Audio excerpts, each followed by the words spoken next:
Manchester, New Hampshire, live free or die. Man, we better get ready for that. Ooh.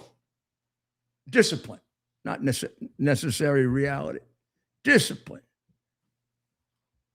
What do you think if I took a poll, Ted? I went and got,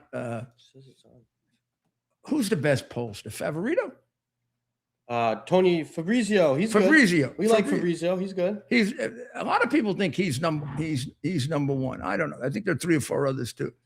Yeah, who you could trust. The McLaughlin. Well, now that we're saying that, we got to shout out McLaughlin. Come on, love the McLaughlins. How do I not think of John? Right. I have to do a shout out to one of the firms that I reported on. I got to remember them. Good people. In 2016, they were right about. Well, go get a list before we're finished. We're going to say them all. The ones we trust. But here's what I want. Trafalgar Group. Remember them? Yeah, sure I do. Yep. Who's the guy who's doing auto polls for Trump now? I'm trying to Fabrizio. think. No. And I think Brett was talking about him too, though. Yeah, there's a few of them. Yeah, he's good. He's good. Well, in any event, here's the poll that I want. I want to know how many Americans are really who's really going for this socialist shit? And how is it that we're in a situation where, and of course I've lived through this now for 20 years or so, the country is, you good? The country may be as strong as it's ever been. We're a lot stronger than we were before he came into office. We have whatever is left with Iran, whatever else is going to happen with Iran, whether they're going to in some way on a modest level resurrect themselves, whether we're going to do a regime change or wipe out. Iran is, at least for the next decade, much weaker than it was before. And within that decade, so many other viabilities and options will come along that can be left behind. Okay, so whether you want to argue he hasn't obtained all his objectives in Iran or not, he's done enough so they are not any longer a threat to the world as they were when he came into office. Okay. Russia. Is Russia a threat to the world? Russia can't get out of its own way. Putin is lucky if he lasts a year. And in Ukraine, unless either they're beating him or they're fighting him to a tie, he's taken hits that would get any other reasonable leader of a country who cared about the lives of his people and the useless waste of them to make peace. This is a much more serious impact on them than when they withdrew from Afghanistan. Afghanistan wasn't killing 8-1 Russian troops. Afghanistan wasn't depriving Russia of electricity or gasoline. It wasn't ruining their economy, making a fool out of Putin every day, taking him down from, this is very, very tough Putin, we have to be afraid of. To he can't really take over Ukraine. When he gets his 20%, he can't go further than that. Now he's being bombed all over his country for the first time since World War II. What the hell kind of leader is this? I mean, he's lucky it's not a democracy. He'd get voted out of office so fast, it would make his stupid-looking head spin. Is it on live? That's what happens when you make a KGB murderer your president for life. And what the hell is a president for life but a dictator? So you want to look at how powerful is America? How powerful is America compared to the Russia of 2021 that, despite Biden's begging and pleading, even being willing to allow a small invasion, invaded Ukraine and told Biden, we don't really give a shit about you. We saw you give away the Basram Air Base to China, and you know what we think of you? We think you're a crooked little traitorous swine that we're going to step all over. As did everyone else, by the way, that was in the know, except the American press. China. Kind of when we started, even as late as 2024, China was on its way to overtaking us as the strongest economy in the world by 2049, 2048. They were going to, that was their date for sort of being the strongest power on earth. And what they were doing very, very carefully, and are still doing, is to try to build a momentum movement in the world toward a one world government. So you see the Muslims moving toward a one world government. You see the quasi-communists moving toward a one world government. How many Americans talk about Obama was in favor of a one world government? Is that from his communist training or is it just from him? Want me to answer it? So this coincides exactly with Jinping's, Kim Jong-un's theory that we have to have a one world government that he'll be part of, that China will be part of. I don't think he thinks Russia's going to be part of it anymore. He got a very bad experience, Kim Jong-un did, when he sent over all the 10,000 troops, and he doesn't want to really tell us how many he got back. The question is, how many did the Russians kill by mistake as opposed to the Ukrainians? But the losses were 8-1, Russian, North Korean to Ukrainian.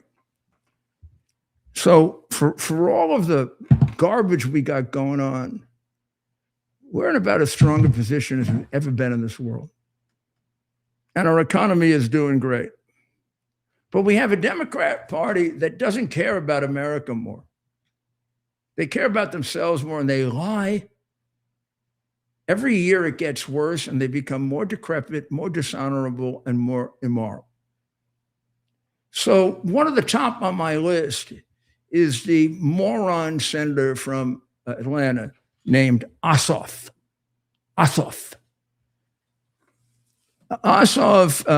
John Ossoff got elected in a weird way in an election I will never understand. Right after the major theft in Georgia of the 2020 election.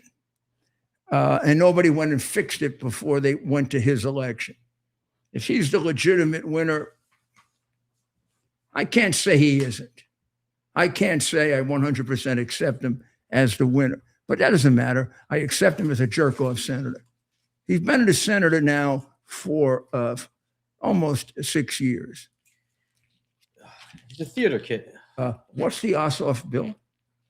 Yeah. We got an Ossoff bill. Clean up the bathrooms and he didn't even do that. He didn't even pass a bill that said you can't let the fire alarms off if you don't want to vote. He didn't even do that. I mean, he's a complete, and that's a new body he has there. This is Ossoff. He wants to get elected like he's Brad Pitt, except Brad Pitt was at least 5'9". What the hell are you, about 5'4", you little shit? He's got nothing. He's got no record. He doesn't stand for shit. He's done nothing for Georgia. The state, particularly Atlanta on out, is one of the most crooked in the country. It's an embarrassment to the United States with the people representing it in Atlanta. And he's done nothing. I don't know if you should hold this against him, but what the hell? He goes after the president on the cheapest stuff possible. So you want to play that game, little shit? We'll play that game too. John Ossoff is a cringeworthy feminine theater kid cosplaying as Barack Obama. White House spokesman Davis Ingle chimed in on X. As a college student, Ossoff was a member of Georgetown University's singing group and once dressed up as Han Solo for a Star Wars parody film, footage of which was used in attack ads against him during his first Senate run. Do we have that? So is it? No, okay. Which one do you want to play first?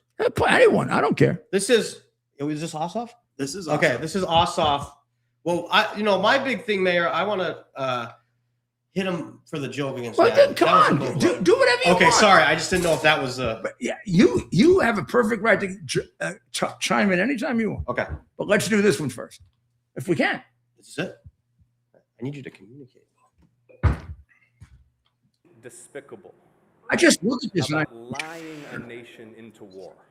I can look at that right there and tell you this guy should not be a senator. That whole thing with the sleeves rolled up and that whole thing tells me. Aboard the USS Abraham Lincoln, they've now been at sea for 240 plus days without a port call. It's a Navy record. You're in the Navy, you jerk off. And You're in the Navy.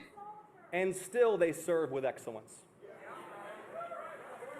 And still they serve with excellence. Of course they do, because they're in the Navy and they God love bless America, the sailors, unlike you Marines, do, you jerk aviators, off. and all aboard the United States ship Abraham Lincoln. Is that Barack Obama up there? He pretends to be. Oh, yes. See, they don't expect luxury. They'll endure hardship. But they deserve competent leaders who send them into combat only when necessary. And with decisive clarity of purpose. Well, the fact that they wanted to kill me, jerk off, to me is a necessity. How about wanted to kill Newt Gingrich? Wanted to kill 500 other leaders? How about attempting to kill President Trump? That doesn't matter to you, Ossoff, you jerk off? Man, where do they get these people? I'm Ossoff. I'm really tough little shit. How can you serve 45 days on a ship? Well, you couldn't, you little bastard. Because you don't love America enough. They're proud of it. Well, he's taking after Why are you Obama in that demeaning way. it? Why are you demeaning it, you little shit? How about we demean you and get you the hell out of the Senate?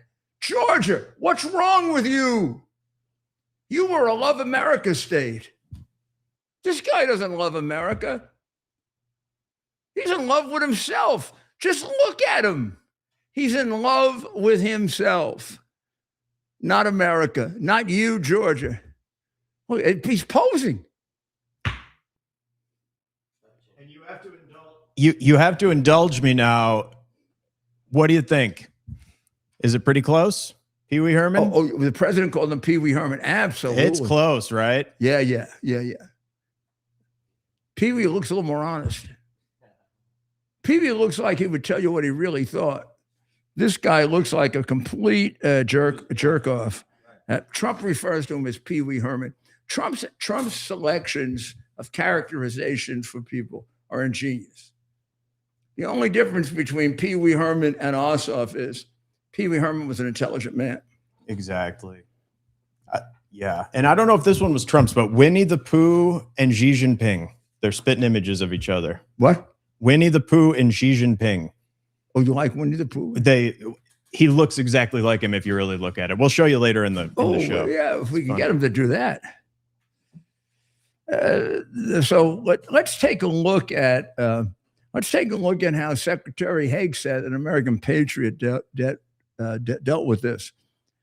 The nuclear-powered Nimitz-class aircraft carrier has been at sea with 5,000 patriotic American service members for more than 260 days. I love what they did, and it's terrible what happened to them and their families. But that's a lot less than in the Revolutionary War, isn't it? How many days in a year, Ted? 260 is not even a year. No. Including more than 150 in a combat zone. That's a lot. Yeah. Yeah, my no, uncle, God my bless uncle those was in a people. combat zone four times that number. I can't imagine. I don't remember him ever complaining or crying about it. I don't see anybody on the ship complaining or crying about it, but sissies like Ossoff, because they couldn't do 3 days of this. Oh, look. They would get seasick after the first 3 days, and we'd have to take them off, and he'd sue us. Yeah. Little shit. Yeah. Look, I don't want to speak about the conditions. I didn't serve, but it seems interesting, right? Like in the history of our military, I can't remember a time where you heard from, individual members of the military It was made complaining, up. right? We didn't hear from the members of the military. That's ridiculous. We heard from the traitors who put that stuff out Right. falsely. The Lincoln's deployment has been long, but its conditions are hardly rare for the military, Right. especially in wartime. This got so much attention simply because it's a way to slam Yes. Trump. Bingo. Well, come on, leave the military out. If you want to slam Trump, will you leave the military out, you creepy American haters? Look, this isn't a Caribbean cruise here, right? They're not going on a cruise line. I look, and God And I bless wouldn't our even men and women recommend in the that, service, honestly. right? But I figured there's some hardships involved. Of course there are. I mean, you're the United States military. And that's why, honestly, we love we them love them for for it. We love them for it. well, that's And why. I shake hands when I see We a vet. honor them Yeah, for we it. honor them. We want them to have scholarships to college before Free education. before that. We want their children to have scholarships to college before that. Yeah. We want to make sure, if God forbid their lives are lost, Tunnel to Towers shows up and pays their mortgage and shows them the honor and respect they deserve. A few months back, now think about how phony Ossoff Let's see if is, he's a the little veteran. shit. You know better. A few months back, the Trump haters were griping about luxury spending for that very ship. Remember? They were enjoying steak and lobster.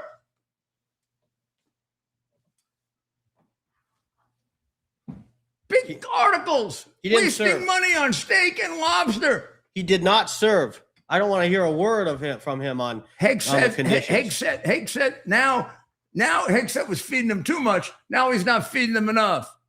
Oh, right. Remember earlier it was Steaks that and we were feeding them, lobster. They were getting steaks and lobster. which God bless them. I'd okay that. Trump's reaction was, give them more. Yeah, as far as I'm concerned, That's give them more. that's the only appropriate The reaction. Democratic approach was the anti-American, hate America, hate our military, love communism, love Islamic terrorism approach was starve them, Right. Well, and also, including Ossoff, that shit. how about Ossoff send some of the food that he eats with the defense contractors that they're dining like fat cats on, and send that over to the troops? How about that? I'd like to see that. No, And he didn't serve. So I don't remember Ossoff complaining when the people were objecting to the people on the Abraham Lincoln getting too much food. Yeah. Now he's complaining they're not getting enough food. Nobody says they're not getting enough food. Nobody says they're being. Every single one of the reports about it is questionable.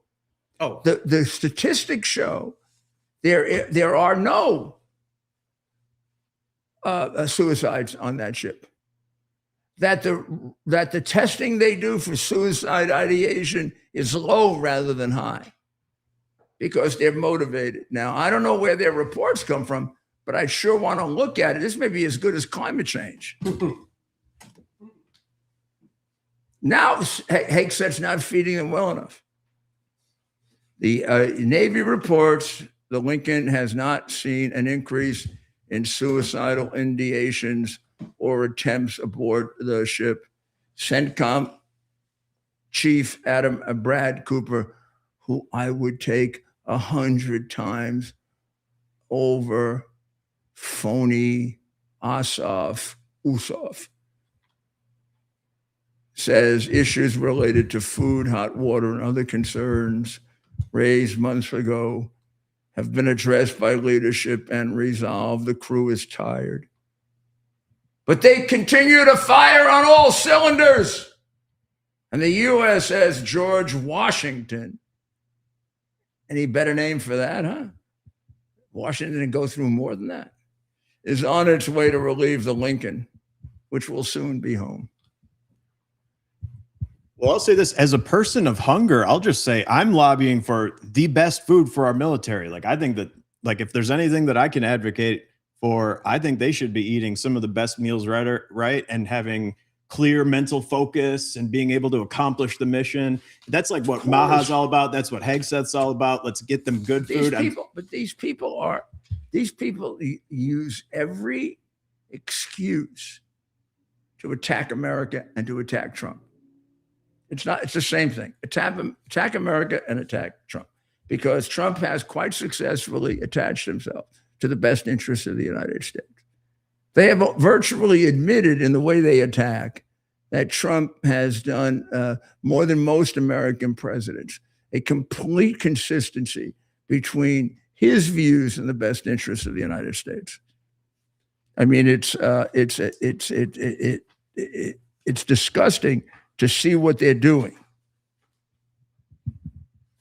Well, we're going to take a short break, and we'll be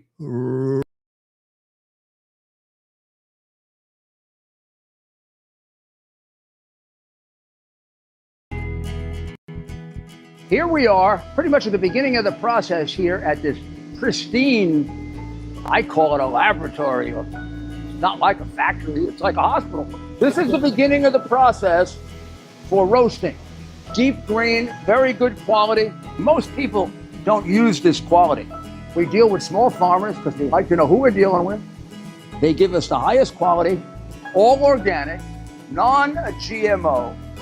You should know all Arabica beans, no Robusto, all Arabica. They're going to go into the roaster, and it'll get roasted for about 20 minutes or so.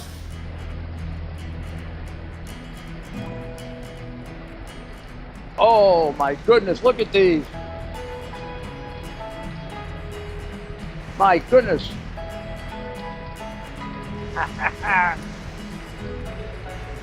You're going to want to specially order these.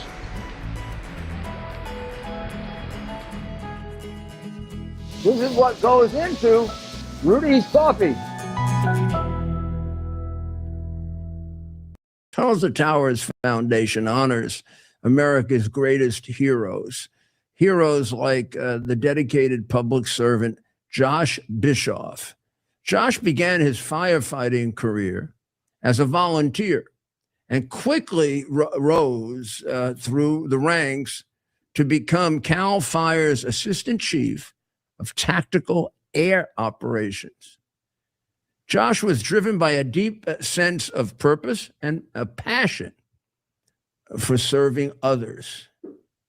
His leadership earned him great respect across the entire state of California and beyond that, until tragedy struck. And two helicopters collided while fighting a California wildfire. Josh was killed in the crash. He left behind his wonderful wife, Cheryl, and their two children, Derek and Juliana. The Tunnel to Towers Foundation paid the Bischoff family's mortgage immediately, lifting a financial burden and enabling Josh's family to focus on healing after unimaginable loss. Josh's family is committed to honoring his memory by living with the same drive, the same joy, the same patriotism, and the same purpose that he did. Honor and help heroes like Josh and their families who've sacrificed everything. Donate $11 a month.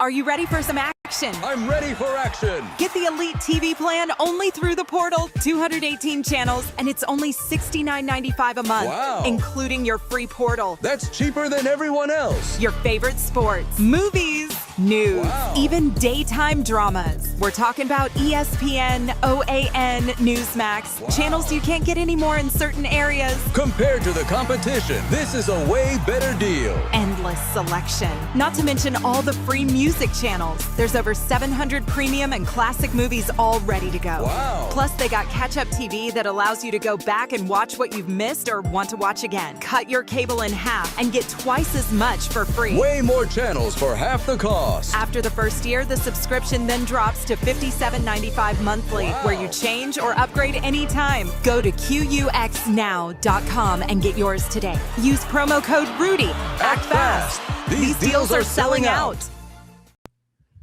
Do you have any idea who Gustavo Gorilla is? Well, it's actually, I'm sorry, Gustavo, I apologize. Your real name is Gustavo Gordillo.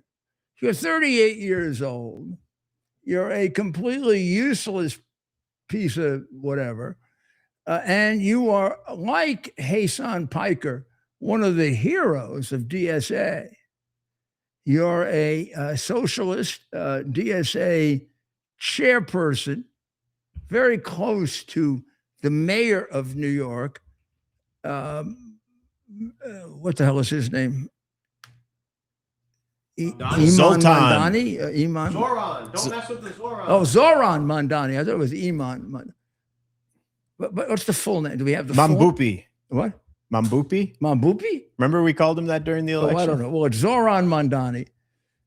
Gustavo Gordillo is the co-chair of the New York chapter of the Democrat Socialists of America, which is now the most significant chapter because it has a mayor in their clutches. Just what they've been working on to take over America. Please realize this is a step in the takeover of your country. This is not just a mayor elected in New York.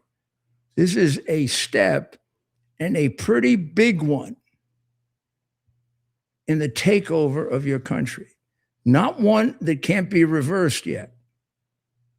I'll tell you when we get there. And if we do, I'll be very disappointed in you. But a big step, and one that we have to take very, very seriously.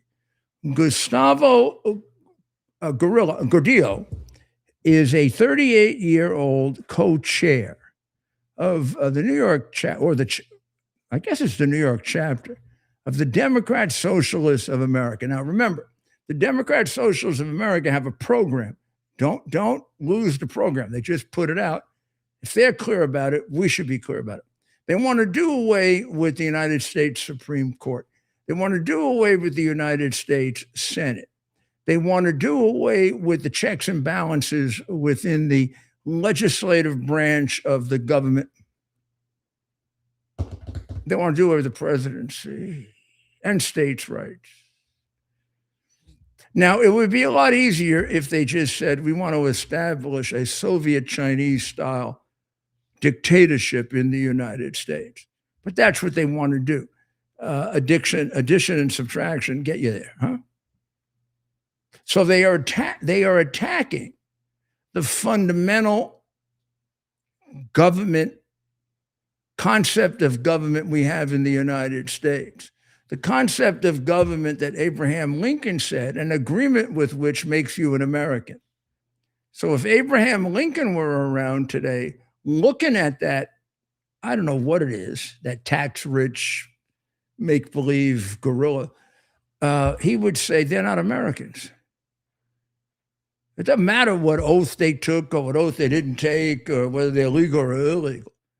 You become an American based on your beliefs. Their beliefs, first of all, are foreign in derivation. These are all foreign beliefs.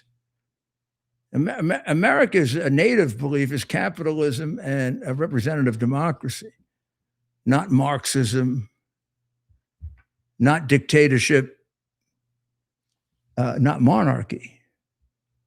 Didn't we fight a war to distinguish ourselves from monarch? That insipid looking shit is Gustavo Gordillo. He's a rich kid, very, very rich. It is questionable whether he's ever worked a day in his life. He lives in a $1.8 million home purchased for him, not by the sweat of his brow, but by his parents.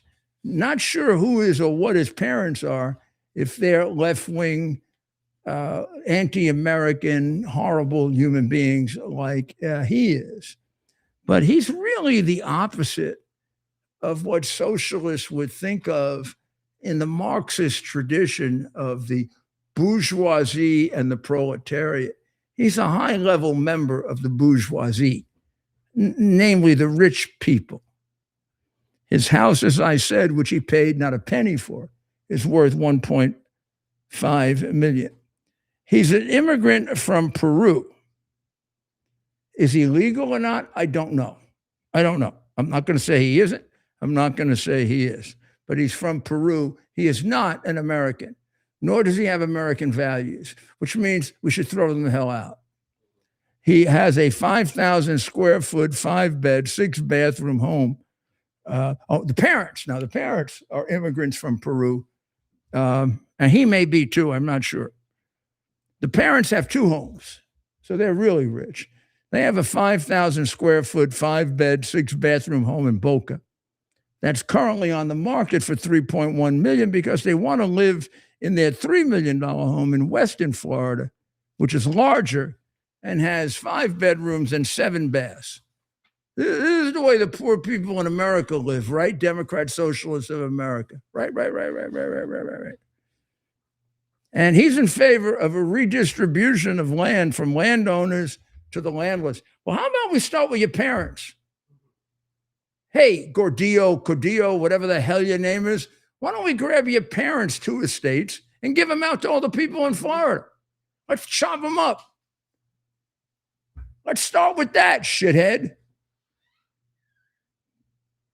How about this? This is one of his unbelievably prescient statements.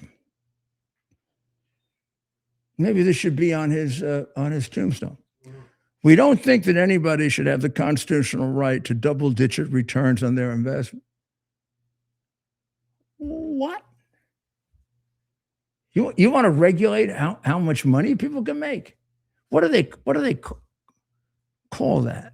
Even among the illiterate, jerky young people we have today that have never taken a course in economics or socialism.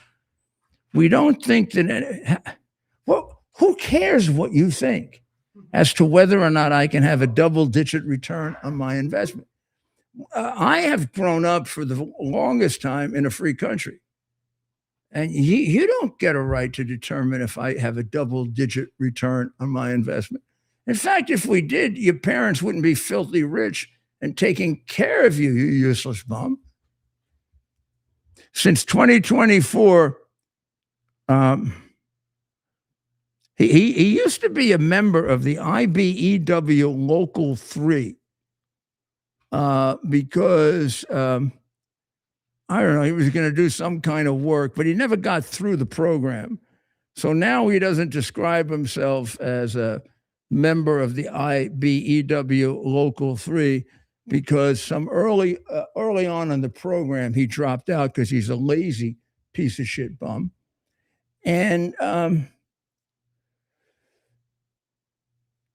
so he's no longer an electrician. He seems to have no paycheck. He gets money from his parents, obviously.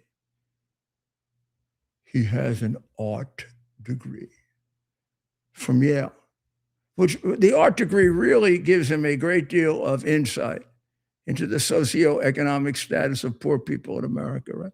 But poor people in America, what they're dying for is art. And the art degree was from Yale University, which makes it very questionable whether it's really art or disgusting, pornographic Was just going to guess pornography fecal matter out of shit. Yale. Well, pornography is not even the worst. It's like, put shit on the Blessed Mother. Yale's got some characters, I'll say.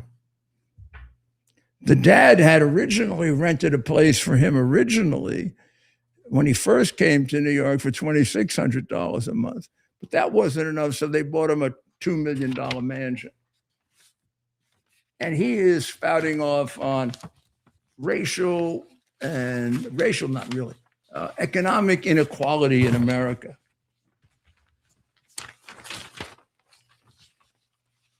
Look at him. Just look at him. Take a look at him. Let's play here's a short clip. Take a look at the piece of shit. There he is right there. In our housing system is that we talk about tenants and we say they have to pull themselves up by their bootstraps. They have to be responsible financially. But when we look at the landlords, we don't use those same standards.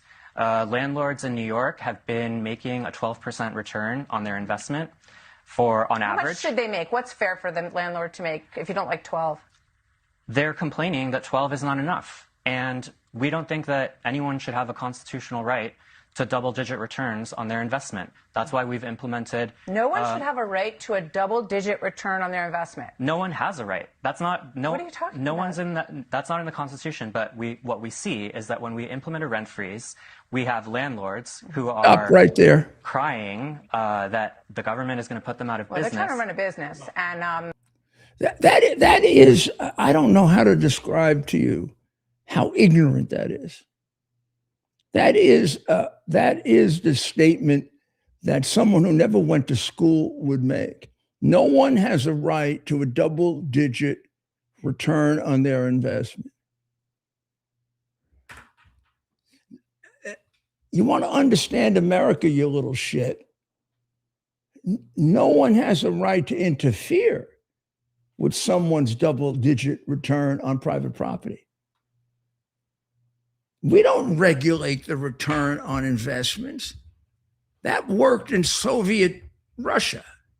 It works now in China. It doesn't work in Venezuela because nobody has investments in Venezuela, and your form of economics has completely crashed it, as it has 27 other countries. Now, little shit.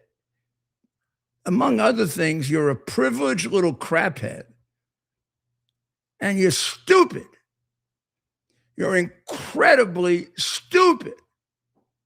And why Fox would put you on to make a statement as general as no one has the right to double-digit return on their investment?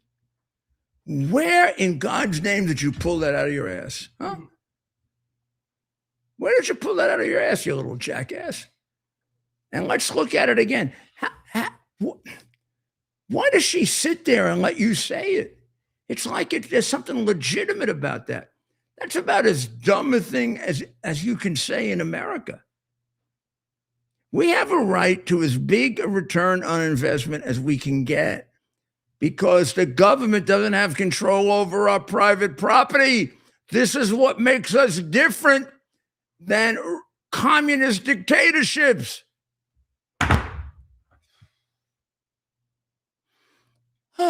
Let's take a look. Can we play the little squirm bag again? What's the rest of that? The problem we're facing in our housing system is that we talk about tenants and we say they have to pull themselves up by their bootstraps. They have to be responsible financially. But when we look at the landlords, we don't use those same standards. Landlords in New York have been making a 12% return on their investment on average. How much should they make? What's fair for the landlord to make if you don't like 12? They're complaining that 12 is not enough. And we don't think that anyone should have a constitutional right to double-digit returns on their investment. That's why we've implemented. No one should have a right to a double-digit return on their investment. No one has a right. That's not. No. What are you talking no about? one's in that. That's not in the Constitution. But what we see is that when we implement a rent freeze, we have landlords who are crying that the government is going to put them out of business. They're trying to run a business, and they're trying to do it effectively. No, are all landlords perfect? Are some landlords lousy? Of course they are. But I just think that the idea that no one should make a double-digit profit is the antithesis of the desire to, like, you can be anything you want to be. Yeah. I hope intellect returns someday to America. Do you realize the difference between two words he did interchangeably, which he is too stupid and privileged to realize? And so is Miss America there. Should or has. No one should have a double-digit return on their investment. Said that the first time. You know what he said the second time? No one has a double-digit return on their investment.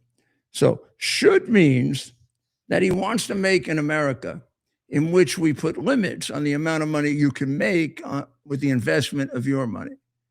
And if you make more than the gorilla there, gorilla, what the hell's his last name? Mr. Moleface. What? Pordia. Whatever the hell his name is. If you make more than he says, you can't make it. Okay, that should. But that doesn't mean we have it right now. He did, however, slip into, without Miss America realizing it, that I'm not sure she was Miss America. I think so. He says, no one has the right to a double-digit inflation. He just merged from advocating for the right to limit the profits you can make on an investment to asserting that there is already a constitutional limitation on the rights as to what you make on the return of an investment. Do you realize how massively ignorant that is in terms of the United States Constitution, the history of economics, Western, even as compared to other economics? Do you realize this is a stupid child with a child's brain being put on national television and treated as if he should be dealt with seriously? I know her. She's a nice woman. She's a good woman. But Fox is a bad station. You got to give up a lot of what you believe in to work for Fox. I think she's sharp enough to have picked up on should and has. Huh? That slip was dramatic from what he advocates as a anti-American, American-hating communist swine to what he wants to try to convince us is our law, which they constantly try to degrade. And the failure to pick that out is one of the reasons why America is sitting here unaware of the effort that these people have to take over our country and not represented by journalists who are independent enough, sharp enough to pick it up immediately and educate you. And since the education in universities is Marxist inspired, then we're in trouble until we change it. And we are going to spend the rest of this year, you will see, figuring out how to reverse that, because that's at the core of what's wrong with us. There are about 5 things at the core of what's wrong with us. And if we reverse them, we will destroy these people. You know why? As Ronald Reagan once said when he was asked, who will win the Cold War? the Soviet Union or us. We will win, they will lose. No in between here. Who will win between communist, Islamic dictatorship, and American freedom? They will lose and we will win. We may be starting late, but we have the right, meaning God, on our side. We'll be right back.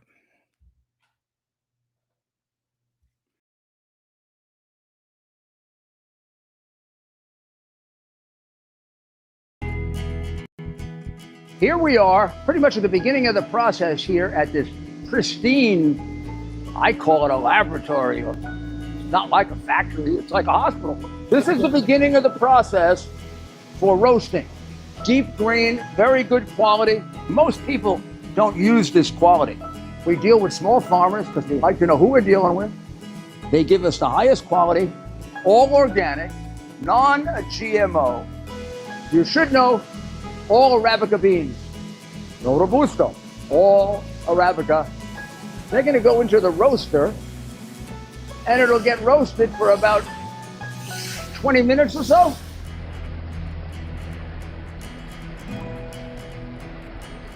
Oh my goodness, look at these. My goodness.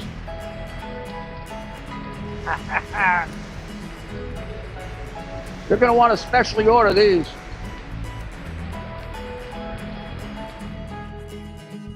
This is what goes into Rudy's coffee.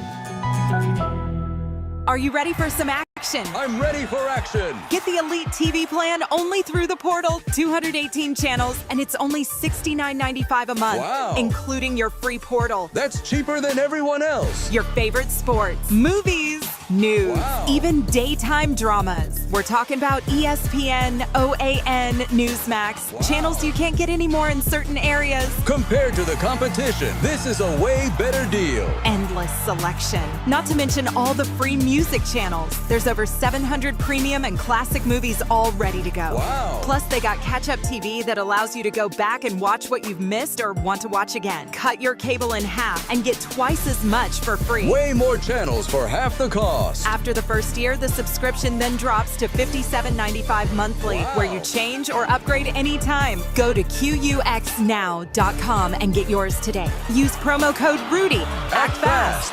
These deals are selling out.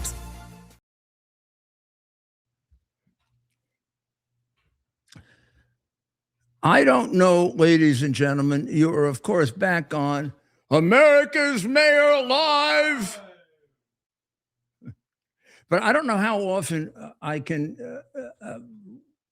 touch on this subject without a feeling later on tonight when I think back on it. Are we headed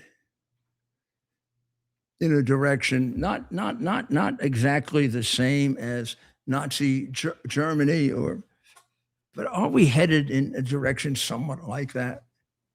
The hatred against Jewish people is frightening. It's frightening because it is so historically based, right? We have so many, it's even ridiculous to say examples. We go back so far in our history. The rationality of it is completely insane. Some of the justifications, if not all, for anti-Semitism is complete insanity and voodoo. If there are Jewish people that are undesirable and not very nice, I'm going to ask you, as an intelligent human being, even if you have some degree of anti-Semitism, are they really out of disproportion to other people? I don't know, haven't you found enough people? Like I'm Italian American, right? So I love Americans over Italians. I really enjoy more watching pure Americans. I can go out west. I see the cowboys, and I like that even better than Italians. But I like Italians a lot. I was just in Italy. I guess I have like an instinctual kind of enjoyment of them, maybe more than other nationalities, but not more than Americans.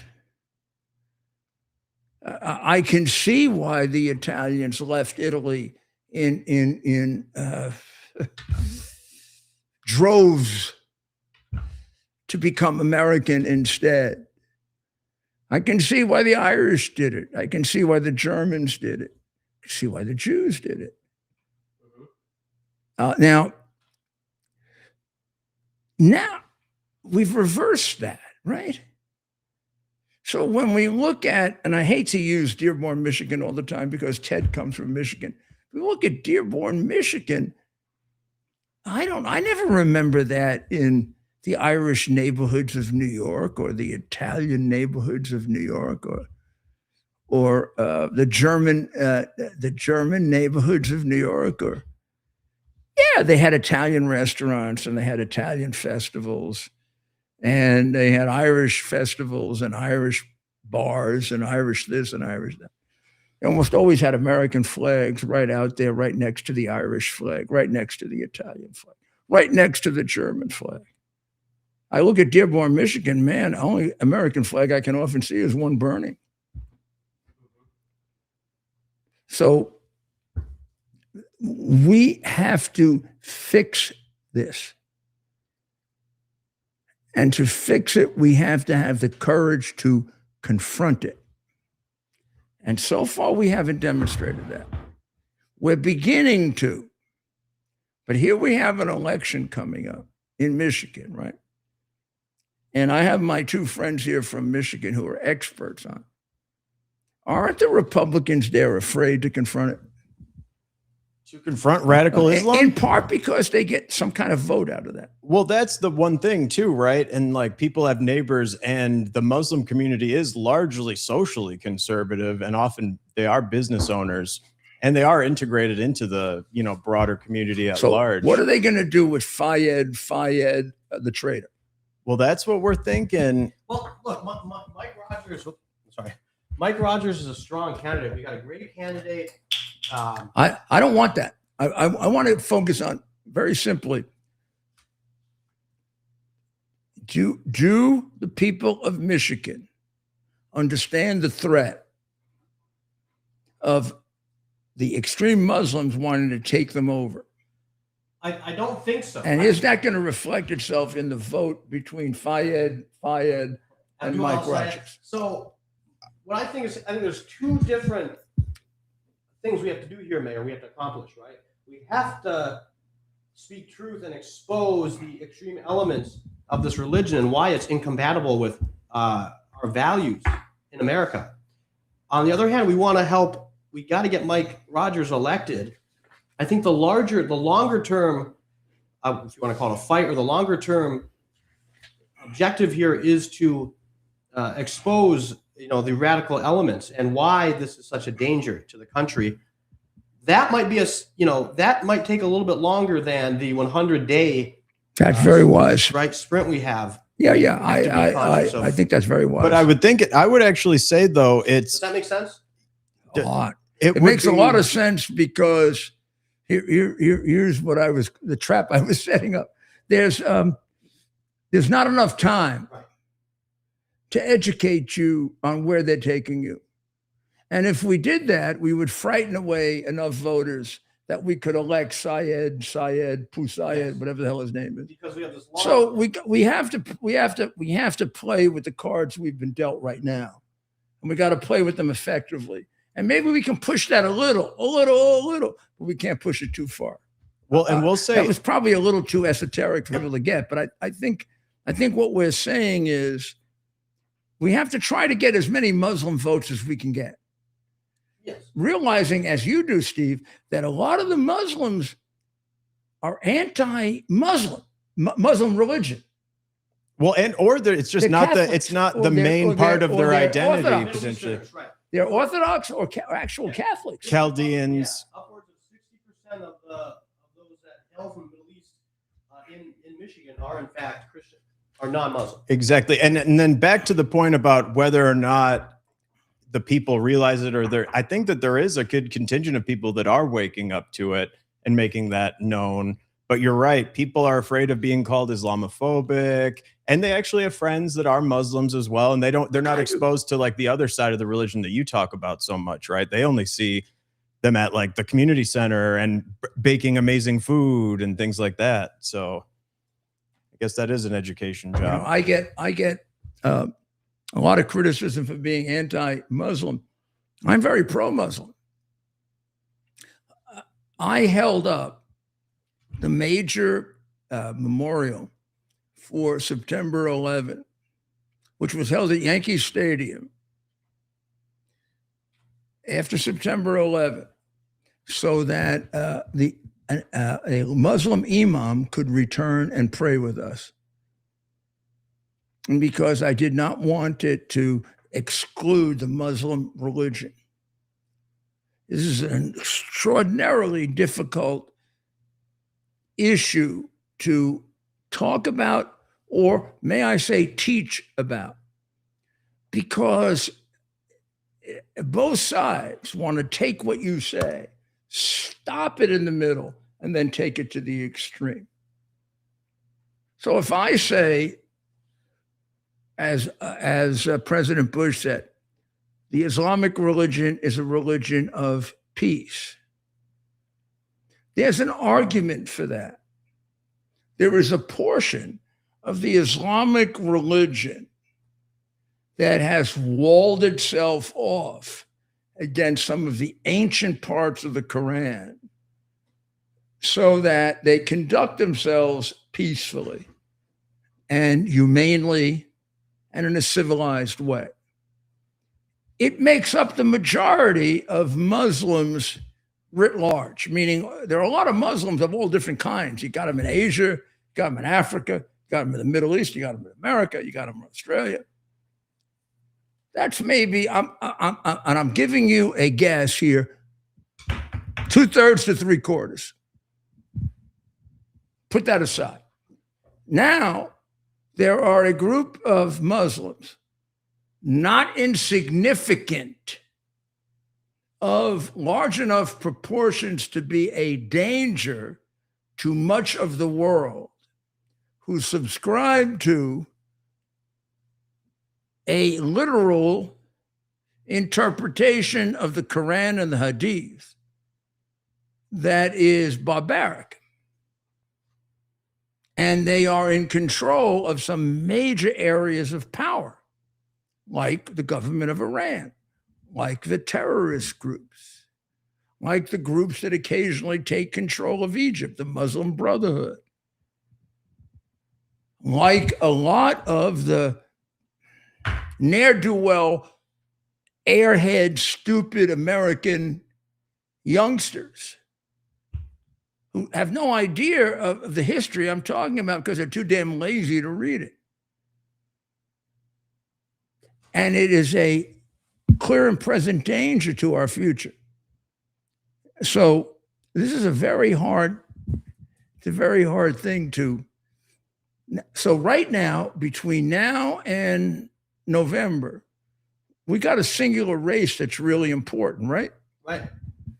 And how much does that determine of politics and of this Muslim situation? If we win in Michigan, if Rogers defeats Syed, do we win the Senate, Ted? Yes. Yes. Without question. And that is why it's one of the biggest marquee races in the country. Does that mean that Susan Collins has to win in Maine too? If we pick up our seat, If we pick up a seat in Michigan, I think we're set. remember Gary Peters is the current Democrat, phone it in senator that we have now. This is looked at, Mayor, as an opportunity for us to pick up a seat where before Syed was looking like the nominee, he wasn't as high on the map. And if I recall Michigan's correctly, purple. and get my arithmetic right, they have to pick up 3 seats if we don't pick up any. If we don't pick up any, they have To pick up so three right now there's 53 Republicans and 45 Democrats, Okay. and 2 independents who caucus with the Democrats. Well, wait a second. 53, 45. It's really 53-47. Okay. But two of 53, those 47. 2 of those Democrats are independent. Okay. So they have to pick up 4 because we have the vice president. Yes. If they only picked up 3, it'd be 50-50, Yes. right? Yep. But let's remember what that narrow control actually looks So like. they have It's to pick very up much 4. So wait. If we get Michigan, right, we go to 54, That's right. 46, right? That's right. So now they got to pick up 5. That's not going to happen. So they want to pick up 5, and this is what they're looking at. And they're It's critical. Iowa. Julian Ernst is retiring, so the Democrats think they can pick up something there. Yeah, that's Obviously, even. Right now. So that would be a pickup for them, right? And that's even right now. Right. Texas, we feel confident with. Well, I don't know. I feel confident. Yeah. I'm not sure everybody feels confident. Yeah.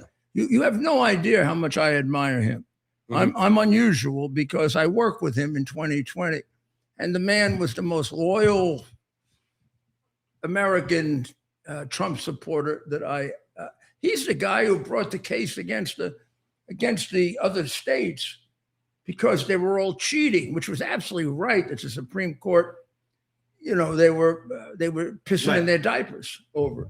Yeah, and he's loyal to liberty and to Texas as well. He's right? Paxton is a great choice.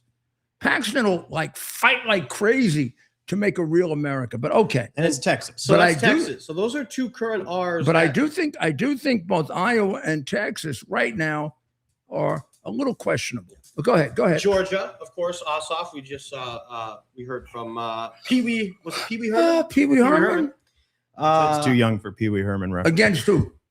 Against Mike Collins. Oh, great Love candidate. Mike, but they're going to try to drag him. Mike Collins is as good a candidate as Mike Rogers. Agreed.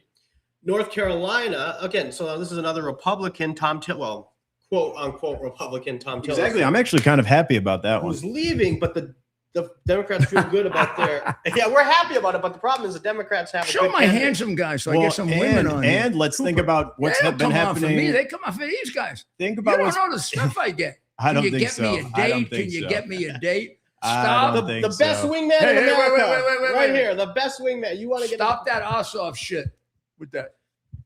Oh, with Oh, yeah, the don't need he that. had a blue shirt. Excuse me. We don't need that. We don't He had need more that. muscle than me. It's- I'll give it's- John it's- that. it's He had the- more muscle than me. It's the fact that we are legitimately good men that make us attractive to legitimately good women. Right. Okay. We're Hardworking- not. Yeah, we're not prissy, pretty boys. You know But what back- guys who do Well, this I'll speak do? for myself anyway. You know guys who do this? They like to push women around. Steve. I've been around a long time. Steven's I quiet know on this part. better than anybody. Well, Steven doesn't want to take pride in my disheveled look. oh no, look at but no, okay, so back to the elections though. Back to the elections though. Let's remember what's been happening in North Carolina over the past couple decades, and it's becoming kind of a mecca for a lot of the Democrats, progressive left, You're a lot right. of transplants, a lot of universities, and we know what's been happening with those. And And that's so the left does see it. And I'm a little bit, if And they I'm have a good nervous about candidate. something, it's North Carolina, just because the trends. and a So good candidate. Tell me. Let's get this down now because there's going to be a lot Yeah. of our future coverage. So let's sort of organize it. Yeah. So we're North going- Carolina. Why are you nervous about North Carolina? And these guys are in the trenches. They go out and they work for the candidates. And Stephen's been around a lot. Yeah, well, North Carolina, it's a lot of macro and then a lot of demographic stuff. So they've had a lot of people move into the triangle area of where there's a lot of tech, a lot of business, a lot of universities, a So lot who of are research. the candidates? What's the choices? It's Roy Cooper versus Michael Watley. So And this is for what? this is for North Carolina. For Senate. what? Governor No, or sorry, Senate? U.S. Senate. Senate. We're only talking the Senate. Cooper, Yes, the outgoing Democrat popular governor. governor And against Michael Watley, Watley? the former chair of the.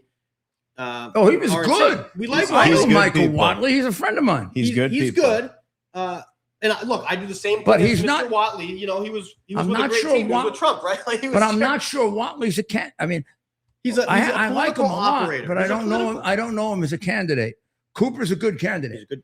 as far as Democrats go, right? I mean, Yeah, look, but why North Carolina should be Democrat is an abomination. But okay. right. But as Stephen mentioned, a lot of demographic changes. How do you say abomination in Italian? You and I are working on Abomino, probably. That's not, Abominazione. don't use that. Those It could mean pregnant or something, you know. Who knows?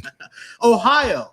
So Ohio has a big Senate race this time around. Okay, as well. who's there? And in the Ohio Senate race, you have the former Senator Sherrod Brown, The communist.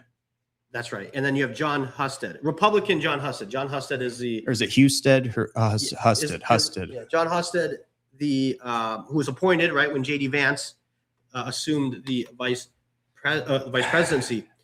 So is Ohio really going to go back to that communist Sherrod Brown? So Sherrod Brown nowadays probably isn't, given these animals they put on. But Sherrod Brown was about as left as they were about 10 years ago. That's right.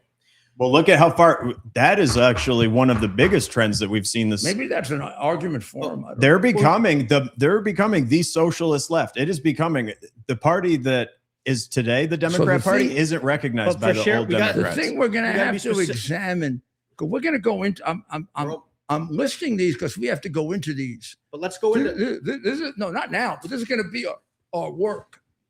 Sherrod Brown has high name ID. He's considered, yes, he is. We think of him as a leftist. Don't they consider him like a leftist jerk off? Well, we do. I think Ohioans know the name. He comes across, he's got the Ohio thing down. And, Ohio being just south of Michigan, Stephen and I kind of have an understanding of the state. It's more conservative than Michigan. These guys are from Michigan, just in case you didn't know. Yeah. It's a beautiful. We love it. You haven't watched this show ever if you don't know that. It's a beautiful state, though. A beautiful state with a lot of real working people. Disproportionate coverage of New York, Florida, Washington, D.C., and Michigan. Right, that's like our Well, show. okay, in our defense, Michigan is where the news is at for elections. 100% Okay. true. Right now, this Michigan, including this week, made a very good case for why they are central to where we'll our be there. politics We'll be goes. there. We'll be covering it from the ground. So let's just quickly get through this because I know you want to do this, down the road. We're in soccer time now. Ohio, I'm worried about it.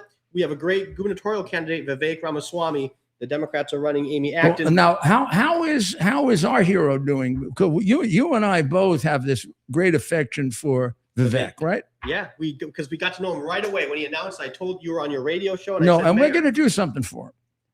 Yeah. So the Senate race is Brown, Sherrod Brown. Brown is up 2 in the Senate race. Oh, come on. And who is he running against? The sitting Senator John Husted, who is but he's never won statewide, or he may have held a different statewide position. He never won statewide for Senate. He was appointed by Governor DeWine when Vance took the vice president position. So he hasn't won a statewide Senate race. I believe he may have had, we'll get his background. In the governor's race, and that's the top of the ticket. Vivek would have been a better choice for that. I do. I think, but it seems like Vivek wanted to be DeWine is a little bit of he's considered a bitter guy under the Trump. So DeWine probably didn't appoint Vivek. Yes. Because of Trump, because Vivek is a Trump guy. Oh, so that's a good point. So Husted is considered, he didn't want to challenge Husted, so he took on the gubernatorial race. I think Vivek's up 2. I kind of think Vivek could win that against Brown. I do too. Vivek's got high name ID. Look, the Democrats are smart. Sherrod Brown was the person to run, right? Because Democrats are more motivated. But Vivek, and he's got high name ID. Vivek went after that governor's seat right away. That's what he wanted. And I can understand that if Vivek's goal is to eventually run for president, as he told us the first time we met him. And I told him the best way to do that is to set up a good record for yourself, which he did in the Trump campaign. So let's see. This will be the next step. Well, and I think if we're going to go all the way down the road and talk about presidential ambitions, he'd be the 6th or 7th almost from Ohio president that we would have if that were the case. Yeah, but we're talking now next election, the one after that. But let's talk about Vivek. Who is Vivek running against? Amy Acton, who is a Democrat who has what? Amy Acton. Atkins? Acton. It is an interesting one. Acton. A-C-T-O-N. A-C-C-O-N? Yep. A-C-T-O-N. A-C-C-O-N? A-C-T. AT? ACT, like the test that they don't take in schools anymore. Act. ACT. Act on. Okay, and she's running against Vivek. We won't go with the second name. Well, there. geez, talk about difference in names. Ramaswamy. Vivek Ramaswamy. Is he ahead? He's up by 2 points. I think these That's polls, all? In Ohio, a Republican state? Now remember, And who said is down? well, Mayor, I mean, as we know, and the president's alluded to this, and of course we've talked about it on this show, the president that, the party that's in the White House is always up against it in the How much midterms. is who said now? 2. Brown? Vivek's up 2 in the gubernatorial. Brown is up 8 in the Oh, Senate. no. So, and the top of the ticket is the gubernatorial, right? And then the So- Senate so underneath. if some of Vivek these can Senate take races that- are becoming the marquee races Right. of their states. Yeah. So as If we continue. Vivek Yeah. can expand that one, Yes, exactly. he And that's, can bring who said it. that's right. That's the idea, that Vivek needs to perform well. And some folks are saying, That'll make him a candidate 4 years from now if we don't win, and a candidate 8 years from now if we do win. He's a young man. This is a very young man. I told the first time I met Vivek through Ted, I told him, you are very talented. I believe that. This man could be president. Just use wisdom. Don't become like the usual political swine that wants to get it right away. You got to develop yourself. You realize the great experience this is? Instead of just jumping to the presidency, going through this, going through the politics of this, the issues here, it makes you work, it makes you think, it makes you develop. You develop different outlooks on things. Running like this is what developed my outlook on how to change welfare. I'm speaking to you now from experience about the educational process of working your way up. And actually starting that with the level of intellect that Vivek brings is Vivek actually is one of the smartest men in America. And polished, very polished. That's the one thing I've been to a number of things. And one of with the him. nicest. Very polished. He is aware of who's around him, aware of One what of the the message nicest. is. And I think in terms of wisdom factor, I really admire Vivek. I think he's a young man. He's a lot younger than me. I see a lot of wisdom in Vivek. And I don't know, it could flame out. Who knows? He looks like he was raised properly, at least. Yeah, but there's something going on in that brain that's good for America. Okay, so Ohio is a very interesting state, Ted. yes. Okay, what else we got here?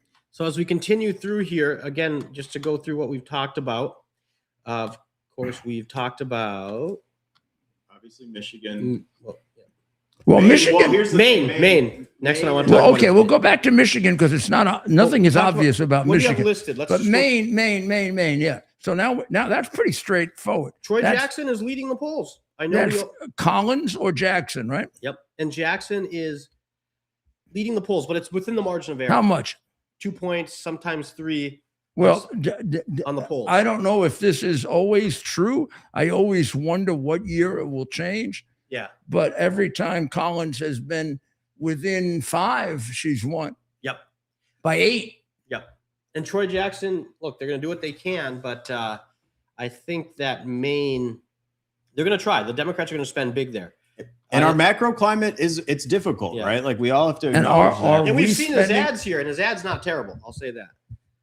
Troy And Jackson. I'll give one more little tidbit. He's at 65% on Kelshi and 35% on Collins. However, Kelshi has tended to favor the progressive, and I think there's more progressive So tell betters on Tell me Kelshi. what I see the commercials too. I got to pay more attention to. Yeah. What do you think of them? I think he's leaning into who he has branded himself to be. Whether he really is that, I can't say. But And who he's is a he? working Who's he man. going for? A Mainer? Yeah, a working comes off as a working man. Rural part of Maine. Troy Jackson. Yeah, and He's a wants bit to of a help. weirdo, right? He's a strange fellow. But these commercials, from right, Maine. it's a question whether we can get that weirdness out because they've worked with them. I can tell. I remember seeing him a few months ago, right? When that other guy was the candidate. I remember seeing this Troy Jackson guy. I remember thinking, who is this guy? Can't we point out that he's a complete opportunist?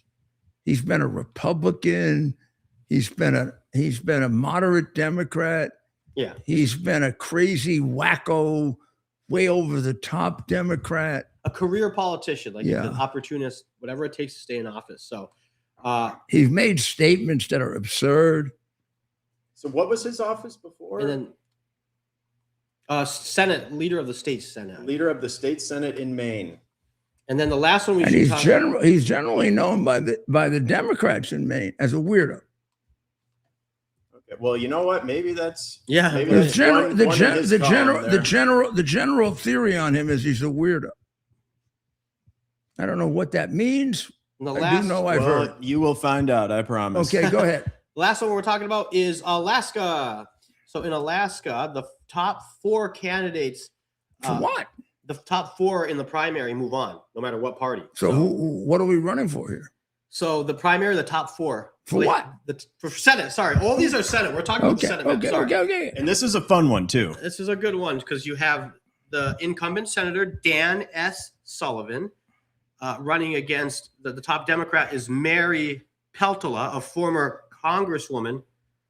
And I believe Alaska is at large. So when you're a congresswoman in Alaska, I'm going to find out. But that Mary who? Peltola. That's a very Okay, Mary Pessler. Peltola. I wonder if Peltola. she's Finnish. A former congresswoman from the state. And my question is if that's at large, that means she has statewide name ID. So Mary Peltola won with 48%. Dan S. Sullivan came in second. Again, this is a jungle. No. The senator is what? Dan S. Sullivan. There's a reason where I know this gets very complicated. Dan S. Sullivan. who got That's- 42.8% of the vote When? yesterday Oh, in what? in the Alaska. Oh, but Senate primary. he didn't get 50. No, nobody did. So Peltola came in first with 48%. Dan S. Sullivan came in second with 42.8%. Now, another Dan Sullivan, this is where it gets funny. Daniel J. Sullivan Jr. So I'm not sure if this is how it appered on the ballot, but they did kind of. Oh, they had to. They had to do Okay. Dan S. and Dan Now, J. what was he, a But he didn't do Democrat or junior. Republican? Also a Republican, But so- not listed that way on the ballot. listed as a Republican on the ballot. The Oh, okay. idea What did he being is get? 2.4%. What? 2.4%. Oh, he got nothing. Okay. The idea being some thought he was put in there by the Democrats to serve as a spoiler to confuse voters. He wouldn't have made a difference. Well, okay, go ahead. there is What an else? investigation. Who else? There is an Who else? investigation. David Who else? Leslie is the fourth place Who? with 1.1%. David Leslie. We don't need to talk about those two. Only Except for the fun fact that like Dan's, how funny is that? Dan It's Sullivan. funny. David Leslie is a Democrat. Yes, sir. Yeah. So And how much did he get? 1% of the vote. But these are the top 4. That's Who why- else? That's it. Those are the top 4 that are moving on. Now the question here is, Dan J. Sullivan. Not a lot of people were, a lot of these might have been for him. So it doesn't look like, but 2.4% is enough, right, in a close election to switch it. I pray to God that our voters, Yeah. Well, have we're at least a missing little 5% here, undecided. Yeah, you have. Well, no. You have a bunch of right. There's 30 people that ran. We got 5% undecided. So you figure the Dan J. Sullivan vote goes to Sullivan or it stays home. No, Dan J. Sullivan will be on the November ballot because what I listed to you were the top 4 of 30 people that ran. And then in Alaska, Those that's how all it 4 of goes. these names will be on the But ballot. why aren't there just top 2 on there? Let me ask. The top 4 vote getters will advance. What? Top what? Top 4. The 4 I named. The top 4. Yeah, that's why I named the 4. Yeah, that's the problem here. They advance. And so, yes, Dan J. Sullivan, now let's bring this up maybe. Dan J. Sullivan only got 2.4% of the So vote. Dan That J. might be Sullivan enough. could take votes from Dan S. Sullivan. Yeah, and just enough in a close race. And David Leslie could take votes from Mary Pelsoar. Sure, but the idea is Dan J. Sullivan will take votes from people meaning to vote for Dan S. Sullivan, right? The idea being So what is the chance that Dan J. Sullivan, as a Republican, supports Dan S. Sullivan. Low. I Well, would I say. don't know. I'm guessing he's doing. We don't know. We got to get to. It could be a big plot, and that's The why they idea are. is- There yeah. is an investigation underway, but we'll see if maybe he's just a genuine good guy named Dan Sullivan. But he doesn't support the senator because even if your name is Dan Sullivan and you support the sitting senator, you don't run, right? Or just wait for him to wait for him to be done. Yeah. So he doesn't. I mean, on its face, this guy does not support Someone, Senator. you know what? My theory is, without knowing anything about it, I bet he was drunk at a bar and someone was like, you know what you could do? Run for Senate. He kind of A understands. name you can He trust. understands Alaska. Yeah, exactly. Funny. So these are You know that even if Dan J. Sullivan were to move his entire vote to Dan S. Sullivan, it would get Dan S. Sullivan to 45.2%, to Mary Pelsalar, 48%. Well, yeah, but see, this is the other thing And we then have there's too. David Leslie, Democrat, who's holding 1%. These are primary context votes too, though. So we have to think about a general election scenario in which, when they have the choices right in front of them, basically one or the other, and essentially votes might switch around a little. I don't know where the president stands in Alaska. I don't know. And I'm going to look at it so that because we're going to do a lot of research. I'm doing this so we can do a lot of research on these and get you ready for it. But I want to see, what can the president do in Alaska? Because I'll offer to go there with him. I love Alaska. that would be. And Well, our I- policies are helping Alaskans I significantly, do right? think his appearance in Alaska Can make a difference. for a 2-day appearance, he'd have to be willing to stay over in Anchorage for one night. That could be tough. Well, if we're looking at Mayor, macro factors too. So oil prices being high is not really great for a lot of people, but in Alaska there is a lot of drilling, a lot of energy infrastructure, and production. So perhaps they might be seeing a little bit of a benefit from the rise in oil prices. We should keep that Senate seat. That's really, really important. If we can keep that, we can keep Maine and we can pick up Ohio. At least we stop impeachment, right? We don't stop impeachment if the Senate gets the House, because they'll do it no matter what. This is like, as my most distinguished American native philosopher said, this is deja vu all over again. If they can get the House, they're going to impeach.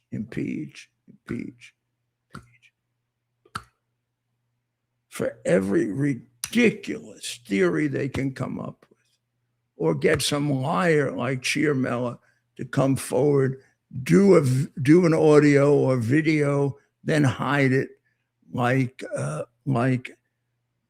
they did before.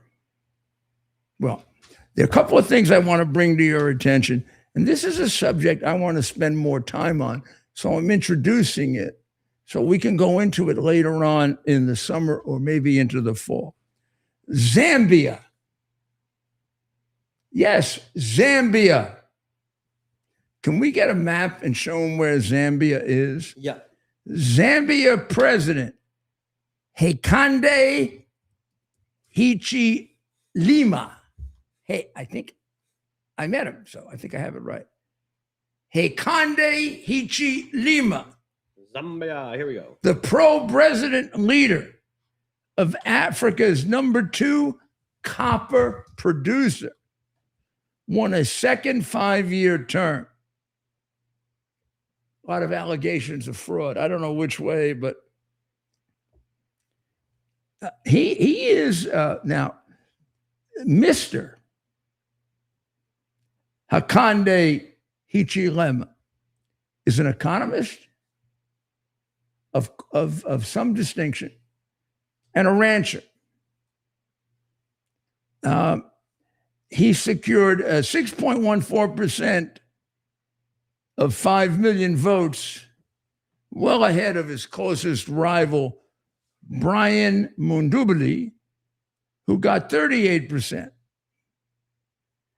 So this is a clean victory in Africa. Not always the case. Now, can we see where Zambia is? Do you show that?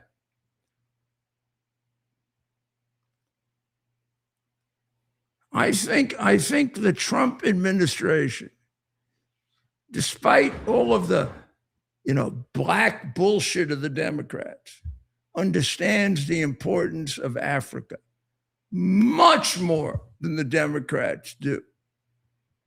Because the Democrats are largely racist.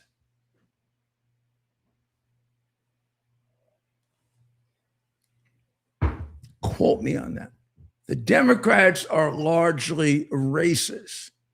Republicans judge people on the merits.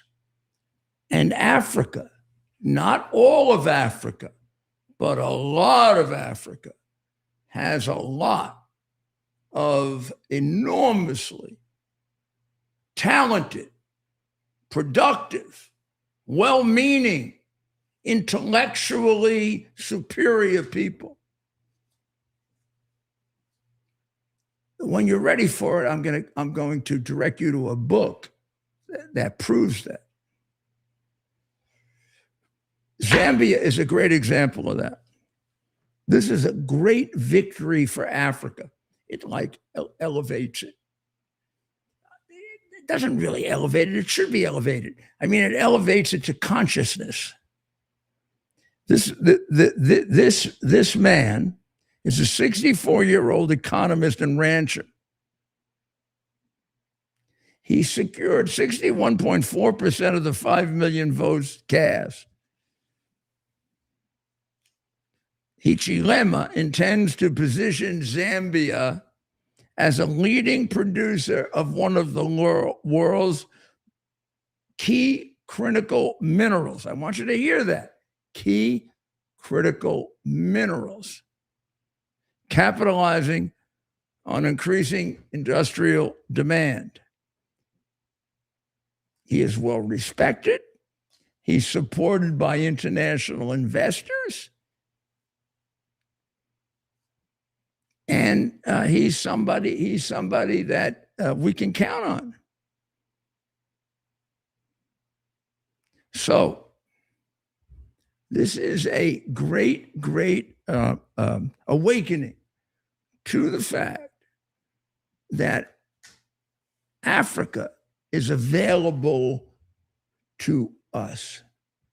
By us, I mean those of us who believe in capitalism, those of us who believe in economic expansion, those of us who believe in freedom of economic investment, because they do. You have no idea throughout a lot of middle Africa, the desire to invest with and be part of the United States. Some of it is just natural. Some of it is generated by the terrible experience of their relationship with China that has now turned into the mafia, trying to squeeze them. And they want alternatives.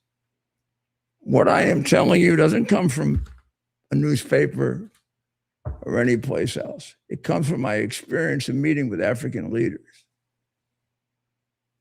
They respect Trump. They agree with Trump. They agree with not just Trump, which is important because we go forward. They agree with our basic economic theory that Africa will emerge in 100 years as one of the predominant parts of the earth if it follows a capitalist course.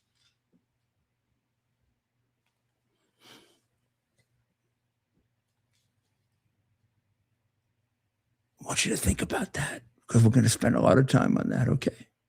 All right. I can't end without going back to something much more negative, and that's the New York Times and the way in which they downplayed the Friday attack on Central Synagogue. Now, this is personal to me. Central Synagogue, I love. I'm a Catholic. I'm increasingly more of a Catholic. I admit that. Period of time I wasn't in good standing, I fixed that with a general confession. But in any event, I have always had a particular love for the Central Synagogue. The Central Synagogue is one of the most beautiful structures in New York City. As beautiful as St. Patrick's, as beautiful as any of the of St. John the Divine, of any of the great churches that one would consider Christian. So I'm going to see if I can find a nice picture of it here. I knew I had one here somewhere, but they keep. Oh, here we are. Ted, What do we got? please show that. Ooh, what do we got here? Oh, That is Central Synagogue. Now, I don't even have to look at anything here. That is 55th Street and Madison Avenue. Do you see that?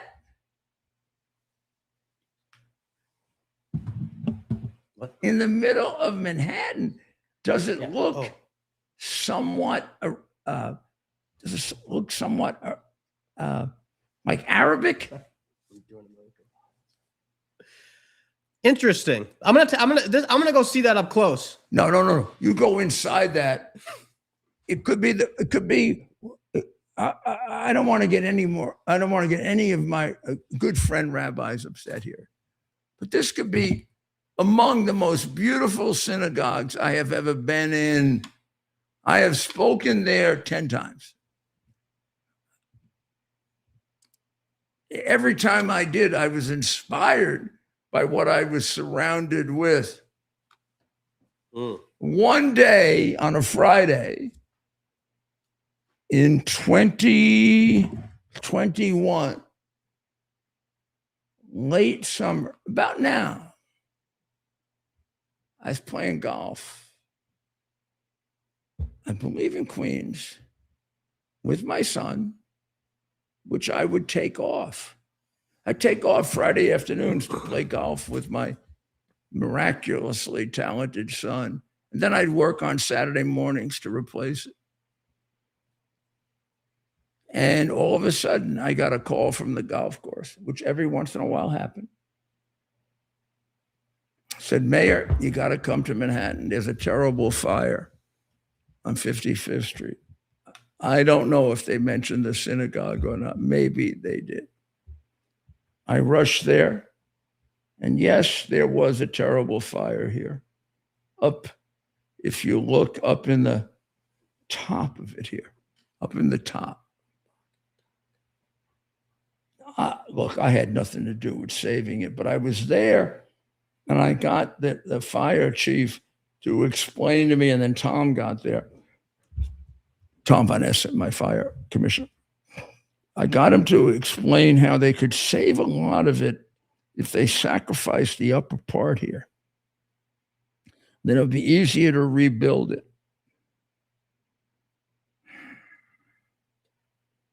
The rabbi was right next to me, who's now in Los Angeles, and every once in a while I talk to him because he's as much a spiritual advisor to me as any Roman Catholic priest, Monsignor, or bishop. What a good man.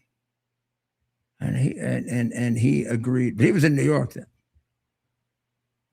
My firefighters saved the upper part of this beautiful structure. This was 2000 August, I'm going to say. I may be off, could be July. August, July 2000. It was ready after enormous contributions. And admittedly, this is a upper scale Jewish congregation. It was ready for reopening right after September 11 of 2001. it was reopened before it was reopened for the funeral of a heroic firefighter, which we'll be talking about when we build up to September 11th. And then there was a memorial for the reopening of the entire synagogue. Wow. And I have to say, and I don't think the rabbi would disagree with this, we're going to find him in Los Angeles and put him on. My firefighters saved that synagogue because they knew how important it was. And I got to say that, but for one, those firefighters were Roman Catholics. And they were fighting for that synagogue the way they would for St. Patrick's Cathedral. And I knew it, and I was there when it happened. So don't try to separate us. Whoever you are, look at that synagogue. Look at it again, Ted. That's in the middle of Manhattan, Ted. It takes you back to the Middle Ages. I can imagine. 55th Street and Madison Avenue. We know exactly where that is. It's in my memory. It will never be erased. Manhattan is in my memory, and all of New York is in my memory. Forever. And I love it more than anything. We'll be there soon. So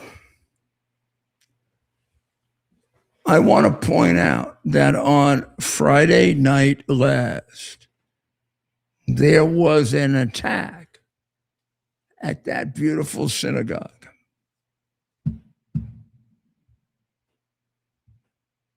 Can you believe that? Yep. Crazy. An outraged witness ripped the New York Times for downplaying Friday night's attack on Central Synagogue, quote, perverting the reality that an extremely violent and frightening incident took place inside a place of worship and diluting the true story and subtext. Isn't this an absolute indictment of our age and of the New York puke times? Harry Zimmerman, 70, fired off a lengthy Facebook screed condemning the gray lady. That's the New York Times, gray lady bullshit. I'll tell you about that family anyway who ran away from being Jewish. They're a bunch of scumbags before it started. Reporting of the attack on the high-profile synagogue that left congregant Michelle Annenberg Poma with gruesome wounds and a security guard assaulted. This is the quote. I cannot emotionally consolidate the difference between what I witnessed from a few feet away and how the New York Times described the event, he wrote, saying the paper deliberately downplayed the event by describing the attack as, quote, interrupting worshipers and rattling New Yorkers. They disfigured a Jewish woman. They frightened the living daylights out of the Jewish congregants. But the New York Times wouldn't write it because it's anti-Semitic. It is pro-Islamic terrorist.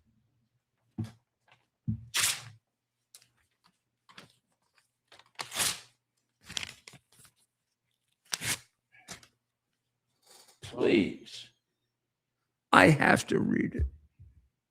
Spare yourself.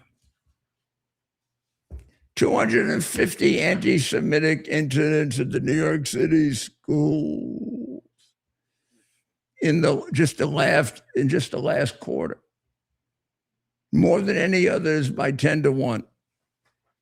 You think the city is anti-Jewish under the anti-Jewish hateful mayor Zoran Mandub?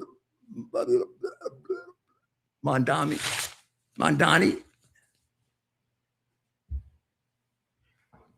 records in terms of anti-Semitic attack.